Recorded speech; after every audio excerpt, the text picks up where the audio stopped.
Allahu Allahu Allahu Allah Allahu Allahu Allahu. Assalamualaikum warahmatullahi wabarakatuh. Innal hamdalillah nahmaduhu wa nasta'inuhu wa nastaghfiruh wa na'udzu billahi min syururi anfusina wa sayyiati a'malina wa ba'd. Alhamdulillah, kita akan mengkaji tentang wudu. Pertama, syarat sahnya wudu sebelum masuk ke dalam amaliyah wudu. Yang pertama, niat. Niat itu letaknya di hati. Sebagian ulama ada yang mengatakan disunnahkan, dianjurkan untuk melafadzkan niat, karena melafadzkan itu akan membantu apa yang ada dalam hati. Tapi insya Allah pendapat yang lebih kuat, tidak disunnahkan melafadzkan niat, karena tidak ada contoh dari Rasulullah dan para sahabat. Kemudian yang kedua, sebelum memulai kita berwudu, kita menghilangkan segala sesuatu yang menghalangi air sampai ke kulit, misalkan cat, tipek, dan lain sebagainya. Kemudian sekarang masuk ke dalam wudu. Kita membahas arkanul wudu, rukun wudu. Rukun itu semuanya harus dilakukan. Satu saja tidak dilakukan, maka tidak sah wudunya.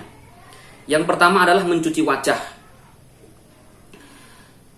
Sebagian ulama mengatakan termasuk wajah adalah madmadah wal istinsyak, berkumur-kumur dan menghirup air ke hidung. Kalau dalam mazhab Syafi'i, berkumur dan menghirup air ke hidung itu hukumnya sunnah. Adapun dalam mazhab Hambali, berkumur-kumur dan menghirup air ke hidung itu wajib karena itu bagian dari wajah. Bagaimana dengan perselisihan ini? Ya, para ulama dalam mazhab Hambali mengatakan wudhu mereka tetap sah. Maka di sini kita perlu membedakan antara qaul am, perkataan umum, dan perkataan khusus. Secara umum, saya pun juga menguatkan pendapat Hambali bahwa berkumur-kumur dan menghirup air ke hidung itu hukumnya wajib. Tapi bagaimana kalau kita mensikapi mereka yang mengambil pendapat lain? Wudhu mereka tetap sah karena ini masalah ijtihadiyah. Semuanya memiliki hujjah yang kuat dan dasarnya adalah ilmu, bukan hawa nafsu. Ya, jadi yang pertama adalah mencuci wajah, dan termasuk wajah adalah berkumur dan menghirup air ke hidung. Kemudian yang kedua adalah mencuci tangan sampai mirfaqaini, sampai siku. Ya. Kemudian yang ketiga, mengusap kepala disertai kuping. Ya. Kalau dalam mazhab Syafi'i hanya mengusap kepala saja, kuping tidak wajib. Kuping tidak wajib, karena kuping tidak disebut dalam Al-Quran. Bahkan dalam mazhab Syafi'i, mengusap sebagian kepala saja cukup. Ya. Tapi insya Allah, yang saya ketahui yang lebih kuat adalah wajib mengusap seluruh kepala plus mengusap telinga. Ya. Walaupun kita mengatakan bahwa wajib mengusap seluruh kepala plus kuping, bagaimana kita mensikapi pendapat yang lain? Tetap wudhu mereka sah. Jadi kita harus membedakan antara perkataan yang sifatnya umum dan sifatnya khusus. Ketika membahas masalah ini, saya katakan wajib mengusap seluruh kepala plus kuping. Tapi ketika saya ditanya bagaimana wudhunya mereka yang mengikuti mazhab Syafi'i, wudhu mereka tetap sah dan mereka dapat pahala, karena ini masalah ijtihadiyah, masalah yang rumit. Semua memiliki hujah yang kuat, dasarnya ilmu bukan hawa nafsu. Ya, itu yang ketiga, mengusap kepala, seluruh kepala dan kuping. Kemudian mencuci kaki sampai mata kaki. Ya. Dan dianjurkan dilebihkan sedikit. Ada dalam sebuah hadis yang sahih, hadis Abu Hurairah, Rasulullah ketika mencuci kaki itu sampai mengenai betis. Ya, jadi mata kaki di atasnya sedikit. Ya. Kemudian yang berikutnya adalah at-tartib, berurutan.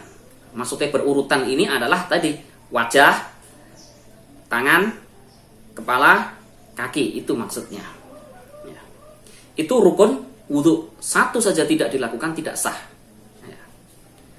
Adapun perbedaan pendapat tadi, kita mensikapinya, yaitu kita membedakan antara perkataan yang sifatnya umum dan sifatnya khusus. Ya. Jadi kalau misalkan saya menguatkan pendapat bahwa madmadah dan istinsyak itu bagian dari wajah. Kalau saya tidak madmadah dan istinsyak, maka wudhu saya nggak sah. Tetapi kalau mereka yang tenang dengan madhab Syafi'i, yang mana mereka mengatakan madmadah dan istinsyak itu tidak wajib, ya tidak masalah. Karena bagi mereka sunnah. Ya. Tapi kalau saya lebih menguatkan pendapat yang mengatakan itu wajib. Maka kalau tidak istinsyak dan madmadah, wudhu saya nggak sah. Ya. Kemudian kita masuk ke sunnah-sunnah wudhu. Sunnah itu kalau dilakukan dapat pahala, kalau ditinggalkan tidak dapat dosa, tidak mengapa. Ya. Yang pertama adalah at-tasmiyah, membaca bismillah. Ya. Kemudian yang kedua, mencuci dua telapak tangan sebelum memulai wudhu. Nah, mencuci dua telapak tangan sebelum berwudhu. Ya. Kemudian yang ketiga adalah ad-dalq, jadi menggosok-gosok. Menggosok ini hukumnya sunnah. Yang wajib itu adalah membasuh. Yang penting kena semua air. Misalkan tangan saya basuh dengan air, kena semua, cukup. Tapi sunnahnya digosok. Kemudian takhlilul lihyah, menyela-nyela jenggot, ya. Kemudian mendahulukan yang kanan dulu, ya. Tangan kanan, kaki kanan, ya. Kemudian at-tathlits. At-tathlits adalah kita membasuh itu 3 kali. Yang wajib adalah sekali, ya. Adapun yang kedua dan ketiga itu sunnah, ya. Jadi ketika saya membasuh tangan, sunnahnya 3 kali. Sekali kena semuanya, kedua kena ke semuanya, ketiga kena semuanya. Ya. Dan ingat, ketika saya mencuci tangan, itu telapak tangan harus saya cuci lagi. Walaupun tadi telapak tangan di awal sudah saya cuci, tapi ketika membasuh tangan saya cuci lagi. Ya. Harus seperti itu. Berarti kita masuk aja ke nawaqidul wudhu. Nawaqidul wudhu, pembatal-pembatal wudhu, itu yang pertama, segala sesuatu yang keluar dari 2 jalan, entah dubur atau kubul. Entah itu yang keluar kotoran, kencing, darah, mani, madhi, semua yang keluar dari 2 jalan, depan atau belakang, itu membatalkan wudhu. Kemudian yang kedua, keluar najis dari badan. Apa itu najis? Ya, darah misalkan, keluar dari tubuh kita, maka itu membatalkan wudhu. Tapi kalau sedikit, maka insya Allah ma'fu. Ya. Kemudian termasuk pembatal wudhu adalah memegang kemaluan. Rasulullah mengatakan, man massa dzakarahu falyatawadda. Siapa yang memegang kemaluannya, maka hendaknya berwudhu. Wudhunya batal. Juga termasuk pembatal wudhu adalah makan daging unta. Rasulullah menyuruh orang yang makan daging unta untuk berwudhu lagi karena wudhunya batal. Kemudian yang berikutnya adalah zawalul akli, hilangnya akal. Akal itu hilang entah dengan pingsan atau tidur. Itu juga membatalkan wudhu. Alhamdulillahi rabbil alamin.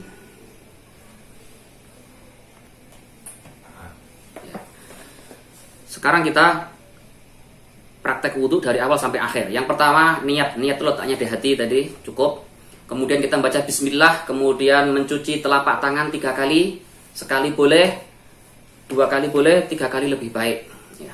Kemudian kita berkumur-kumur dan menghirup air ke hidung. Sekali cebokan, langsung masuk ke hidung dan masuk ke mulut. Kalau nggak bisa ya nggak apa-apa, hidung dulu baru mulut. Ya. Yang wajib sekali, yang kedua itu sunnah, yang ketiga itu sunnah. Ya. Setelah itu baru wajah. Wajah sini harus kena semua. Biasanya sini nggak kena. Anak-anak kecil itu masih banyak yang kadang sini nggak kena. Ya. Yang wajib sekali. Ya. 2 kali itu sunnah, 3 kali juga sunnah. Afdolnya 3 kali. Ya. Ya. Setelah itu baru mencuci tangan. Tadi telapak tangan sudah kita cuci, kita harus cuci lagi sampai siku-siku sekali itu kena semuanya, itu baru dianggap sekali. Ya. Tapi kalau wudhunya misalkan sini kena sini, yang kedua kena sini, yang ketiga kena sini, itu dianggap satu. Jadi sekali itu kena semuanya, itu baru satu. Kemudian yang kedua kena semuanya, dua. Kemudian yang ketiga kena semuanya, itu tiga. Ya, kemudian mengusap kepala. Mengusap kepala, tadi kita lebih menguatkan pendapat yang wajib itu adalah seluruh kepala, bukan sebagian kepala. Walaupun dalam mazhab Syafi'i sebagian saja cukup. Ya, tetap untuk mereka sah karena mereka tenang dengan perkataan ulama yang lain. Ya. Tapi ingat, dalam mazhab Syafi'i pun juga dikatakan afdolnya semua. Ya, dalam mazhab Syafi'i afdolnya seluruh kepala diusap. Ya. Nah, jadi kita usap kepala dari depan ke belakang, kemudian balik lagi ke depan. Setelah itu telinga. Gini, ya. Sudah. Setelah itu baru kaki, yang kanan dulu, kemudian yang kiri. Ya. Dan semua tadi, tangan tadi kita gosok-gosok. Ya, sunnahnya menggosok-gosok itu juga sunnah. Ya. Alhamdulillahi Rabbil Alamin. Baik, saya bertanya, kenapa dalam mazhab Syafi'i berkumur-kumur dan menghirup air ke hidung tidak dimasukkan ke rukun, tidak dikatakan wajib? Tolong jawab.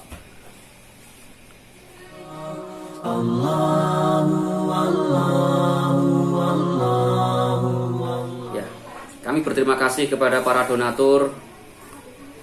Alhamdulillah, kami laporkan bahwa donatur tetap kita mendapatkan 11 juta. Alhamdulillah. Kemudian donatur dari kaleng kita mendapatkan hampir 6 juta 5 juta 800.